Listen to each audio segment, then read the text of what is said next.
Please join me in welcoming Warren Mabee.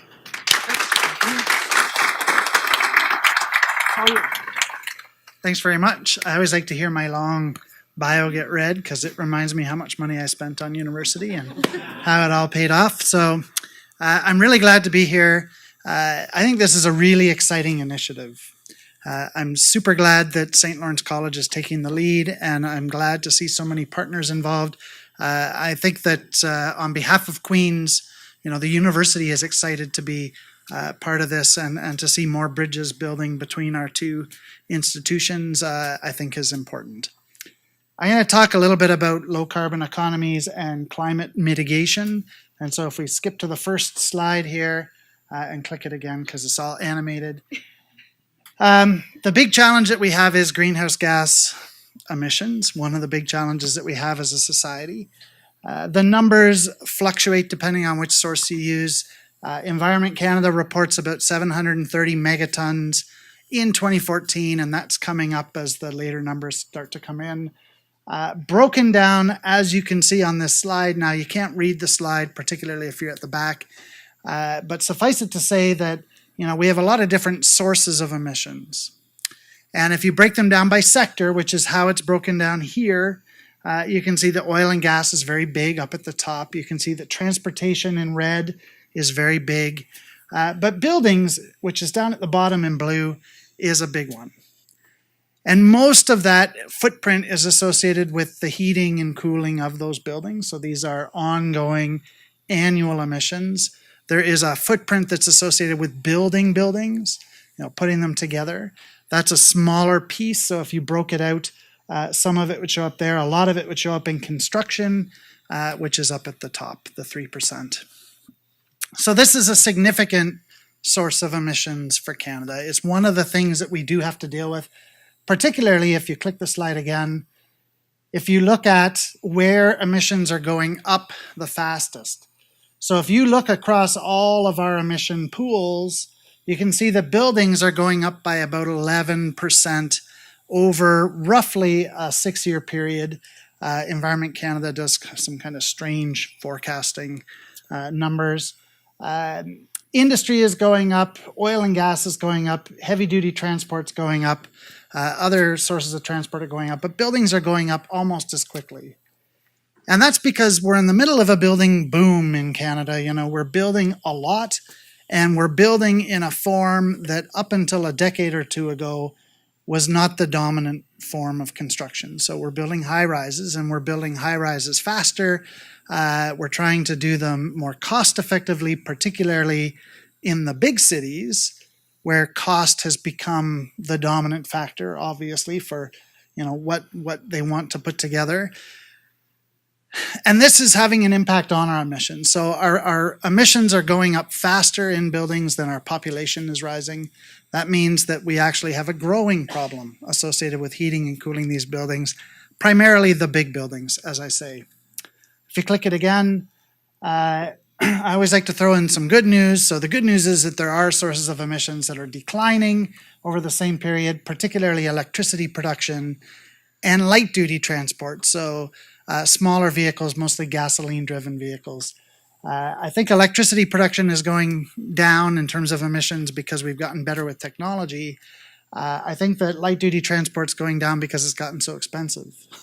And I think that means that people have just pulled back from the driving to some extent. If we click again, and click again, if I look through the list of the greatest opportunities for greenhouse gas emission reductions, and I forecast it out to about 2050, if all of our new builds were built to a net zero standard, that's not realistic, but just imagine that it were. If all of the new builds were built to a net zero standard, we could reduce emissions by about 30 megatons per year. That's based on us building about 250,000 new units per year, which is, give or take what the Canadian Mortgage and Housing Corporation says we're building.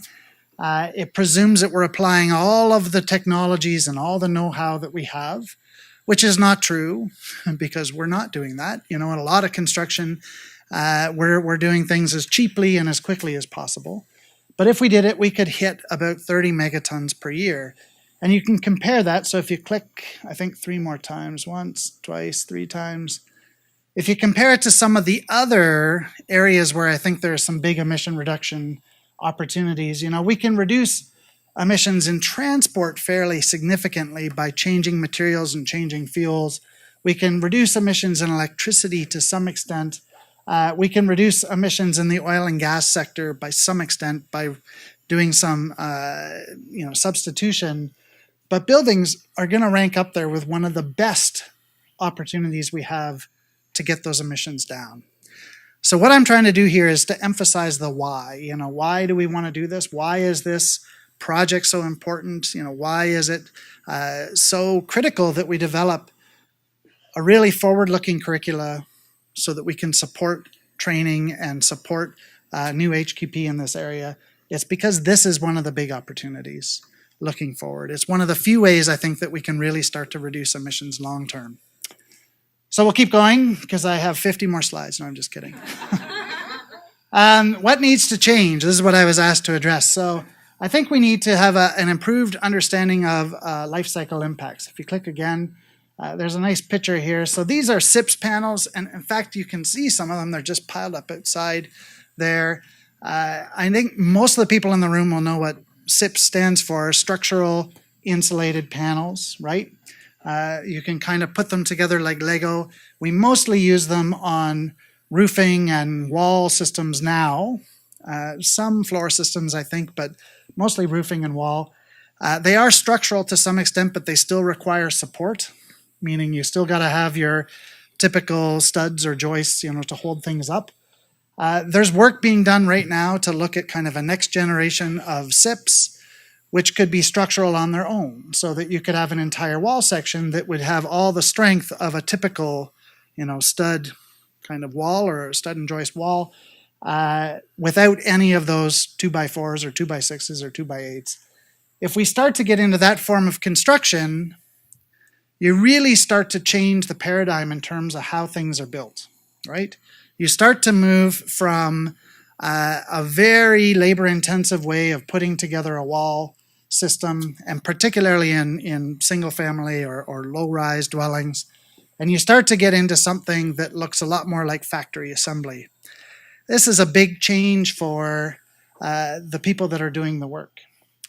This also eliminates a lot of opportunities that builders have to run wires and to run conduits and to run water and all the important things that we like in houses.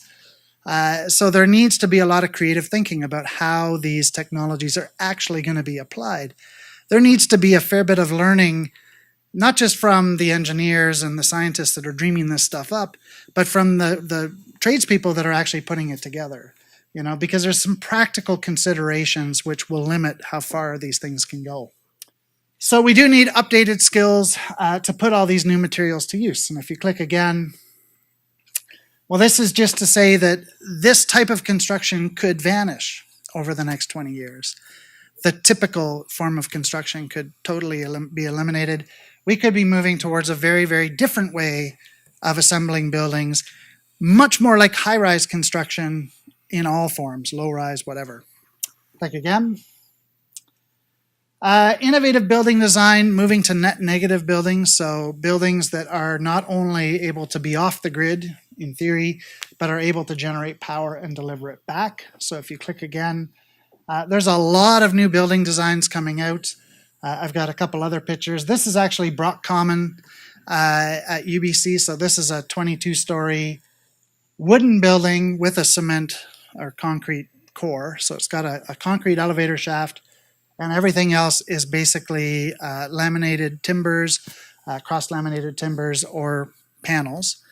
It's a residence, so we're going to try it with the students first, and if it works, then we're going to let real people live there. I'm just kidding. It's a beautiful building. It's actually the nicest looking residence out at UBC, and that's saying something because they have a lot of nice residences. Click again. Integrated energy generation and storage. St. Lawrence College and some of the other colleges across Ontario have already done a lot on this, so if you click again, there's a long way that we can probably go with these technologies. This is a development in the UK that I can never remember the name of exactly. It is a really funky looking bit of construction. What you can see is that there are all kinds of different technologies that are incorporated into this building, and this is basically head and shoulders past our equivalents here in Canada. We haven't gone this far with integrating different technologies, but there are places on the planet that have done it, and so it's important with any curricula development that we bring those lessons in and learn how to apply them. I'd love to see something like this around Kingston. I think that would be terrific. Click again. Better urban planning and urban design. You know, when you're talking about green building, you can click again. We don't often think about the larger cityscape or city form. This is a picture of Edmonton, actually. I like this picture because you can kind of see all the low-rise construction in the front. You can see all the high-rise construction in the background and the city core. It's a really distinct jump, you know, from the low rises to the high rises. Mississauga, there's lots of places that look like that, you know, where you go through single family homes and then you cross the street and you're into 40-story buildings. We do need to find better ways to design these cityscapes. You know, right now, the price of land has gotten to the point that people are squeezing in developments basically wherever they can be fit.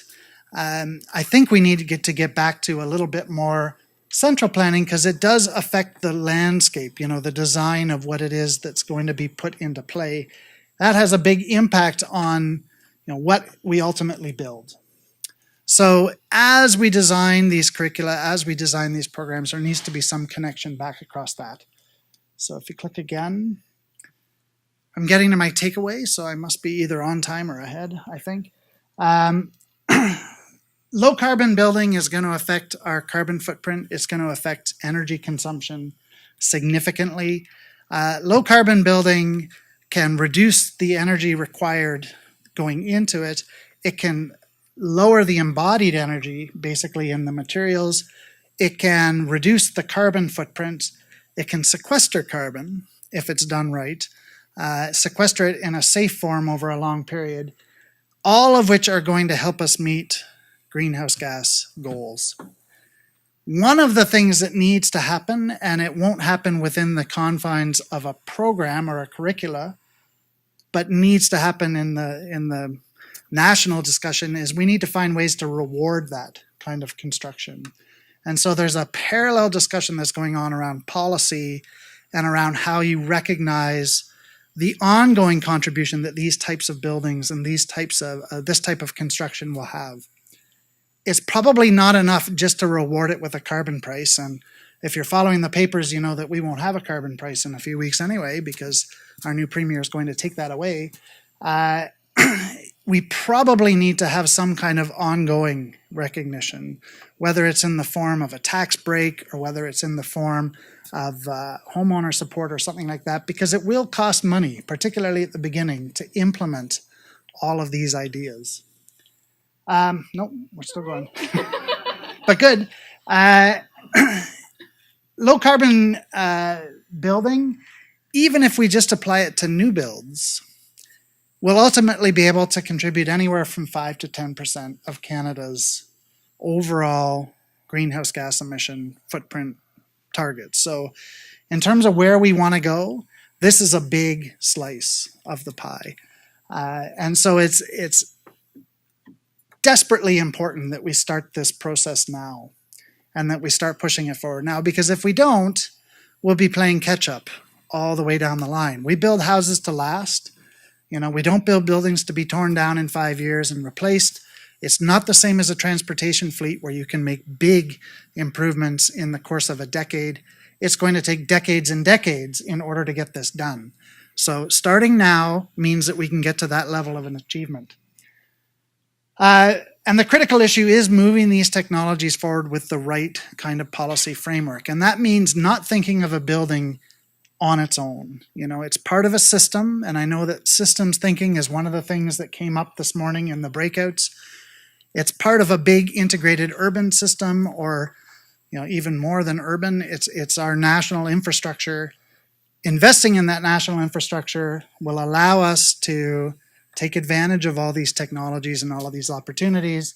And it will allow us to achieve some of these targets, but only if we can integrate or incorporate the ideas from everybody on the spectrum, all the way from the science and engineering, the trades, the architects, the planners, and the policymakers.